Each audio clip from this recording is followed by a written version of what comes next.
My people, how we doing tonight? Just want to let y'all know I am terribly sorry for not posting any videos past few days. Sorry I haven't done the giveaway. Also, I've had some catastrophic truck issues. My daily driver dumped both of the turbos in the motor. Yeah, it's been a fiasco, and I do have another vehicle, but my wife and I are having trouble sharing it. We both have to have a vehicle. Anyway, I've been extremely busy, and I do apologize. I assure you I will get it together. Make sure you check out redhillcutlery.com for all your knife purchasing needs. Hit the like button for me, as usual. It's right there. And if you do, you will automatically be entered to win this bag of grass seed. Make sure you subscribe because the giveaway will happen any day now. Share, hit the bell notifications. We have topped 200. And I want to humbly thank everybody who has subscribed for doing so. It means the world to me that many people want to hear me talk. The normal shout outs, make sure you check out Satu Dave. Awesome guy. You have no idea. Very generous person. Timbo437 also. Fantastic guy. He did a giveaway on my behalf on his channel. So whoever's subscribed to my channel, please go over there and subscribe to him as well. Timbo437. And My Bad Adventures. Also pretty cool dude. Today, we are going to be talking about, I'm going to do a multi-part series about blade shapes. And today we're going to start off with Wharncliffe. I have 3 knives that are kind of, it's the best I have for Wharncliffe. One of them is actually most definitely a Wharncliffe. There seems to be a conundrum about what's a Wharncliffe and what's a sheep's foot out there, but I do have one Wharncliffe and a couple modified quote-unquote Wharncliffes, so we're going to show them and talk about that a little bit. What's a Wharncliffe used for? Believe it or not, I didn't know what it was used for or best for until I read about it a little bit. And, it makes sense.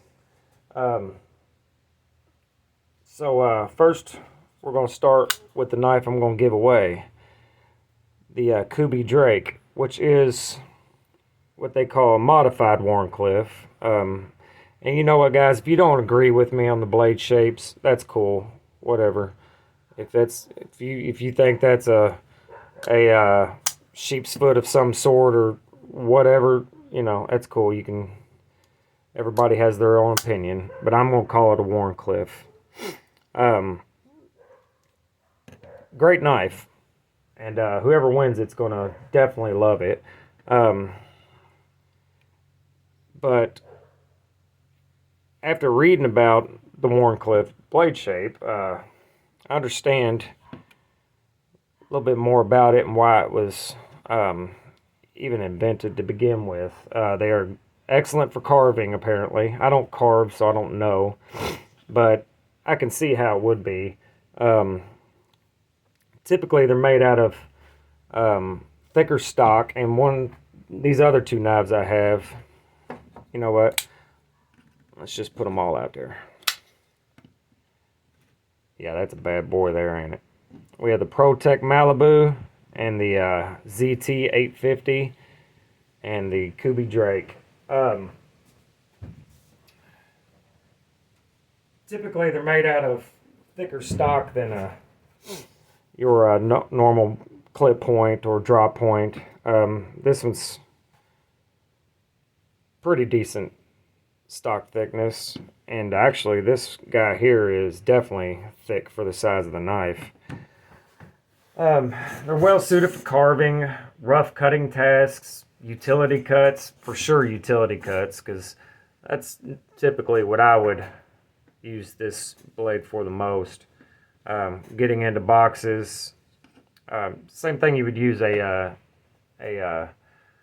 utility blade for. The razor blades that there's a million of them, and I'm looking around my shop here and I can't believe I don't have one. It also makes pull cuts much easier. So when you're going through your material and you're pulling back in your pull cut, it just grabs it and won't allow, or makes it harder for your blade to slip out of that material that you're cutting.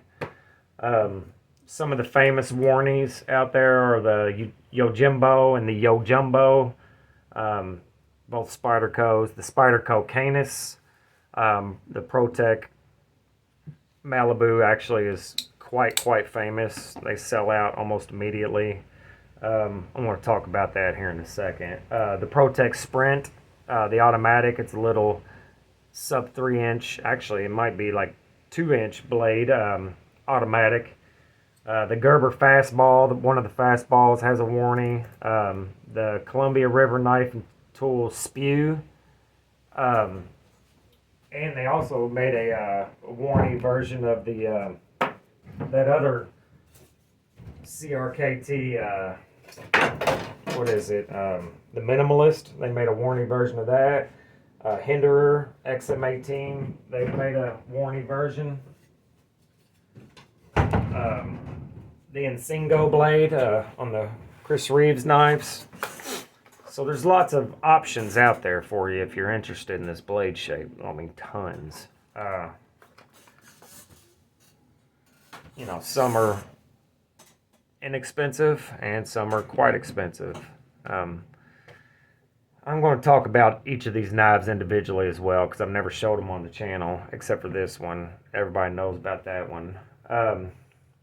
Apparently, according to people smarter than me, a true Warnie has a straight edge with no belly. These would basically all be called modified. To me, if it, you know, the tip is what makes it a Warnie, but that's my opinion. They're apparently good for whittling, and also you get excellent tip control. They're just made for. Sorry about that. My daughter once again hollering for me. Nobody ever talks to me until I try to make a video. Anyway, I want to talk about this ProTech. Yes, it is a excellent knife. It is an aluminum chassis, button lock, 20 CV blade. I do like it. I think the price is fine. It's an American-made knife, right around $200. That is also excellent. Pocket clip is okay. They do have a couple different versions of this. Even one that's in titanium that is 4 times the price of this one. This knife is not milled out on the inside. It is quite heavy for its size, but it's an excellent knife. What I don't get is why it is so unbelievably popular. It is flipper only, so to me that's boring as shit. It is kind of fidgety, but after a while you just get tired of flipping it. I'm not saying it's not an excellent knife, but it could possibly be overrated a little bit, maybe. Probably going to hear some shit about that, but I don't know. I think it's slightly overrated myself. This guy, on the other hand, has been discontinued. This is the sprint run version of the ZT-0850 carbon fiber. It is a Sinkovich and Rexford design collaboration. It is a frame lock, but it is the subframe lock where the locking mechanism is screwed into the frame itself, the carbon fiber. from the inside. It's got this wild backspacer that looks like a Gatling gun, and matches the thumb stud. This guy is fucking nice. I'm not sure why they discontinued it or why it wasn't more popular than it is. The only real thing I don't like, this is one of the better ZT pocket clips, but they're notorious for making shit pocket clips. The only thing I don't care for in this knife is them putting the patent number on there. I'm aware of all the controversy surrounding this lock system, and I understand why they put the patent on there, but man, that's ugly. Come on. Put it on the inside or something, but that's just ugly. This thing is all carbon fiber. There's no frame to it. It's light for a big knife. It is quite slicey, but still robust enough to get some actual work done. It is crazy comfortable in your hand. This belongs to Satu Dave. This is a freaking excellent knife, and I can't believe they discontinue all the shit that everybody wants, and then they keep the knives that nobody wants, or the ones that there's 850 billion of them, like the 562 or whatever, 450, the 452, the other Hinderer slicer. What is that? The 562. Correct me if I'm wrong. Everybody has one of those. There's so many. There's more of them than there are people on the planet, it seems like. But get rid of stuff like this. That's just flipping awesome. And the 461 Hinderer design ZT was one of my favorite knives ever. It's one of the knives that got me into higher end knives. I've always liked knives, but the 461 made me realize there's shit out there that's made much nicer. Had the L-Max blade.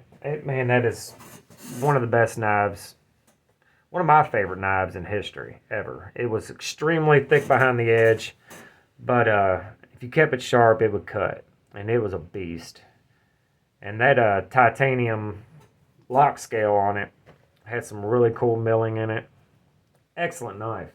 And I can't believe they just keep discontinuing the stuff people want and then designing shit that nobody wants. And it blows my mind. I don't get it. Just don't get it. Another thing about this Malibu, it's not quite big enough. I think it should be slightly bigger. It's about 3.25 inch blade. I should make it 3.5 or 3.75, and it'll be perfect. The CT is almost a 4-inch blade, and this guy here is also almost a 4-inch blade. And that's what I like. I like a bigger. I like at least 3.5, and but pushing up in the 4-inch blade is my preference. Also, the Mordox is also another button lock flipper from ProTech. It is hands down better than this knife by every metric, in my opinion. I just think it's a better knife. Has a choil, it has a longer blade, it is a bigger knife in general. It's just a better knife, in my opinion. This one's just too small. I like a big knife, like my SMF here.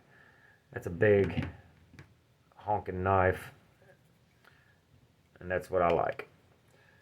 If you would like to donate to the channel, you can find the info to do so in the description. All donations will be used 100% for Knives for Content.